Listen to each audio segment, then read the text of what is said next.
మోంతా తుఫాను ప్రభావంతో ఏపీ వ్యాప్తంగా కూడా తీర ప్రాంత జిల్లాల్లో వర్షాలు విస్తారంగా కురుస్తున్నాయి. దీంతో ఆయా జిల్లాల్లో అధికారులు అప్రమత్తమయ్యారు.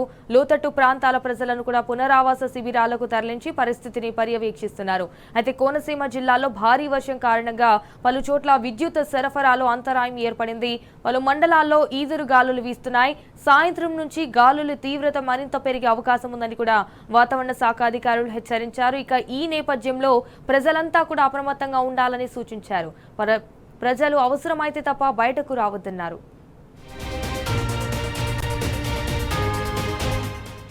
కాకినాడ జిల్లా ఉప్పాడ తీరంలో కెరటాల ఉధృతి మరింత పెరిగింది. ఈ ప్రభావంతో ఉప్పాడ నుంచి కాకినాడ వెళ్లే బీచ్ రోడ్డు ధ్వంసమైంది. తుఫాను ప్రభావంతో విశాఖ జిల్లాలో రాత్రి నుంచి వర్షం కురుస్తోంది. పలు చోట్ల చెట్లు నేలకూలాయి. తుఫాను కారణంగా విశాఖకు వచ్చే 16 రైళ్లు రద్దయ్యాయి. ఇండిగో, ఎయిర్ ఇండియా విమాన సర్వీసులు కూడా నిలిచిపోయాయి. తుఫాను సహాయక చర్యల కోసం తూర్పు నౌకాదళం సన్నద్ధమైంది. ఇక మరోవైపు నిజాంపట్నం, హార్బర్తో పాటు కృష్ణపట్నం పోర్టులో 5వ నంబర్ ప్రమాద హెచ్చరిక కూడా జారీ చేశారు. మత్స్యకారులు సముద్రంలో వేటకు వెళ్లొద్దని అధికారులు హెచ్చరించారు. విద్యాసంస్థలకు సెలవులు కూడా ప్రకటించారు.